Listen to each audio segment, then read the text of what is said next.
Hello everyone, good morning. तो अब हम लोग आते हैं क्वेश्चन नंबर 6 पे।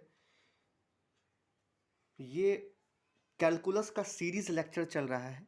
मैंने इंटीग्रल कैलकुलस, डिफरेंशियल इक्वेशन और एरिया बाउंडेड का एक एक क्वेश्चन का सॉल्यूशन मैंने प्लेलिस्ट में डाल रखा है। ठीक है, प्लीज़ आप लोग वहाँ जाएं और समझने का प्रयास करें। इससे क्या होगा कि जितने भी क्वेश्चंस मैं आगे बताऊंगा आप लोगों को, तो समझने में प्रॉब्लम नहीं होगी। जैसे कि ये क्वेश्चन बोल रहा है, तो क्वेश्चन नंबर 5, क्वेश्चन नंबर हम लोग 4, 3 वैसा ही हम लोग सॉल्व किए। यहाँ पे x is equal to a theta, तो यहाँ पे d y upon d x बोल रहा है निकालने के लिए। D y upon d x क्या होगा? तो पहले हम लोग को क्या करना पड़ेगा बताइए आप लोग। ये करना पड़ेगा D x upon d theta करना पड़ेगा। तो यहाँ पे देखिए डी, यहाँ पे ए कांस्टेंट है, a theta minus sine theta upon हो जाएगा डी थीटा। ए कांस्टेंट है तो ए चला जाएगा बाहर, ये हो जाएगा D theta minus sine theta upon हो जाएगा डी थीटा।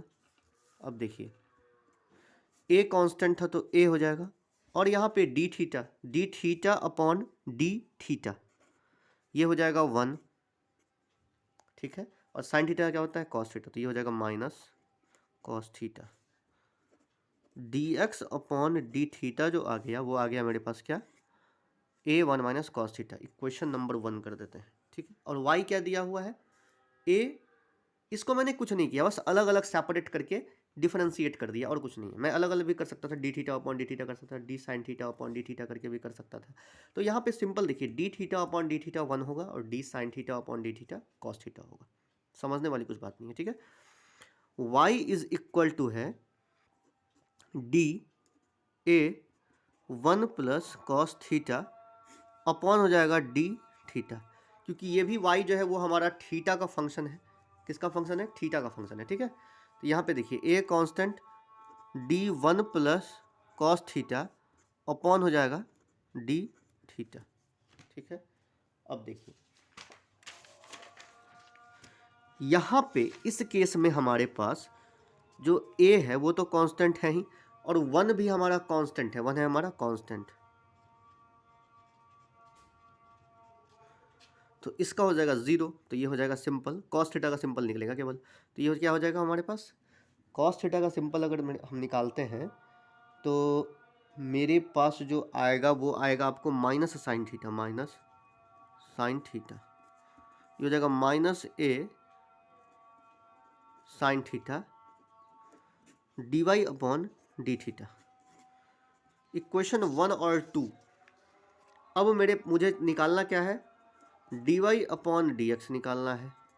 तो इसको करना पड़ेगा d y upon d theta upon d x upon d theta.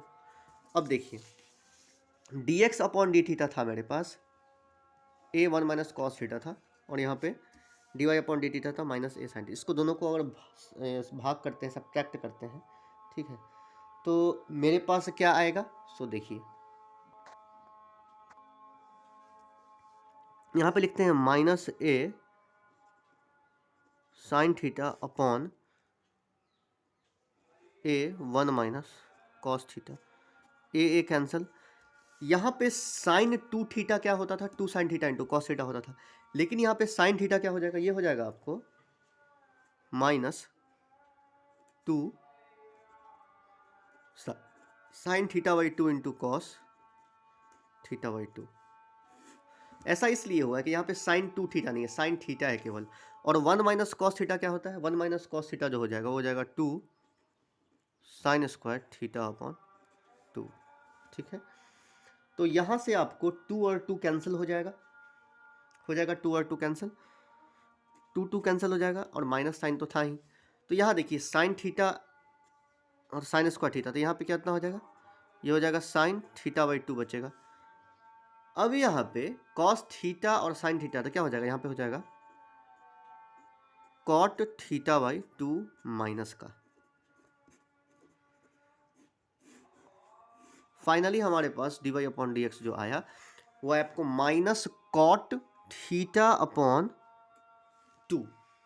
ठीक है, इस तरीके से इसका हम लोग सॉल्यूशन करते हैं। यहाँ पे सिंपल मैंने क्या किया है, साइन थीटा को लिख दिया है 2 sine theta by 2 into cos theta by 2। क्योंकि साइन 2 थीटा जो होता है वो 2 sine theta into cos theta होता है, लेकिन यहाँ पे साइन 2 थीटा नहीं है, साइन थीटा है केवल। ठीक है, तो इस तरीके से इसका हम लोग सॉल्यूशन करते हैं। ओके, और आप लोग को कभी भी कुछ प्रॉब्लम हो तो पूछ सकते हैं। मैंने एक एक क्वेश्चन को बताने का प्रयास किया, एक क्वेश्चन भी स्किप नहीं किया है मैंने। ठीक है ना, एनसीईआरटी का मैंने एक एक क्वेश्चन बताया है। मिसलेनियस हर चैप्टर का सॉल्यूशन, मिसलेनियस का सॉल्यूशन, ठीक है, आप लोग वहाँ प्लेलिस्ट में जा करके समझने का प्रयास कीजिए, ताकि आगे आप लोग को कभी भी प्रॉब्लम नहीं होगी। ऐसे क्या होगा, कोई भी टीचर्स का लेक्चर आप अगर देखते हैं 20 से, तो आपको समझने में परेशानी होगी। ठीक है ना, तो शुरू से समझिए। ठीक है, ओके, थैंक यू, अच्छे से पढ़िए। ओके।